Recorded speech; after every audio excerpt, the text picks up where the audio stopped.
Good morning, everyone. This is Alex at the Right Old Podcast, broadcasting from my car edition, Thursday, the 16th of June, 2016, and I bring to you a reading from one of my favorite all-time bloggers, the Mad Jewess. She's mad, she's Jewish, and she's mad at the left. Here's her response to the Orlando shooting. It's called Open Borders, Jihad Coddling Leftists Responsible for Deaths of 49 of Their Beloved Gays. Leftist insanity murdered their gays. Period. In 1965, the President Kennedy signed an immigration bill that would forever change the face and demographics of America from being 90% white European to a mishmash of whatever the left chooses to bring into this nation from hell's half acre. On Sunday, June the 12th, 2016, an unvetted Muslim immigrant from Afghanistan went into a gay nightclub in Orlando, Florida called Pulse and began shooting as many gay men as possible. Why? 1. Because he is a Muslim and Islam demands blood. 2. He is said to have been disgusted seeing gay men kissing. Many of us feel this way, she says in parenthesis, but we don't shoot gays because we are civilized, end parenthesis. Quick note here, it's even worse. It's not merely an unvetted immigrant. Omar Mateen, and there's reason to believe there were others, but at the very least the one we know of, Omar Mateen, was not an unvetted immigrant. He was the son of an unvetted immigrant, which makes it worse.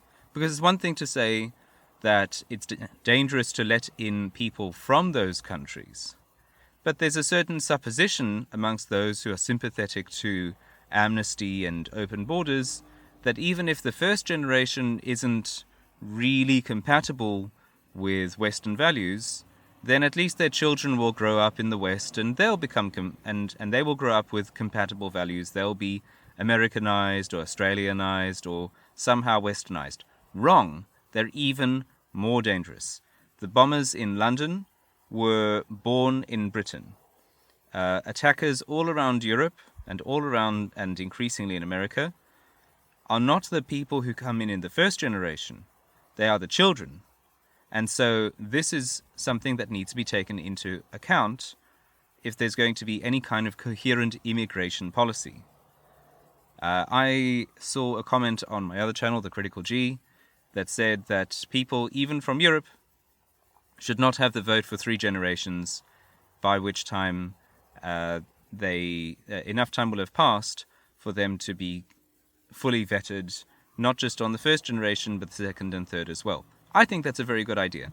If I were to emigrate to America, I think it would be very fair if the immigration policy was such that even if I were married to an American, that I should not have the vote, and my children shouldn't have the vote, but my grandchildren would be able to vote. But personally, I'm not in favor of voting anyway, but that's somewhat besides the point. The principle here is that there's that even people from very compatible cultures, and I would consider myself to be very compatible to the American culture, still need to be vetted. And certainly there's no way to differentiate through some kind of interview the difference between someone who's compatible, someone who's not compatible, someone who's going to be a patriot, and someone who's going to be an enemy from within. Anyway, that's just my point. Back to the article. On Monday, June 13th, 2016, the left-wing press immediately started blaming the NRA and law-abiding civilized gun owners. Why did they rush to do this? See, the left is really quite clever. They know they are guilty, so they must project and protect their ideology. Rushing to blame takes eyes off their shenanigans.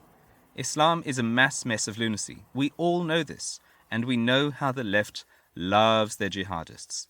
Anything to destroy the nation, jihad, communism, whatever it takes.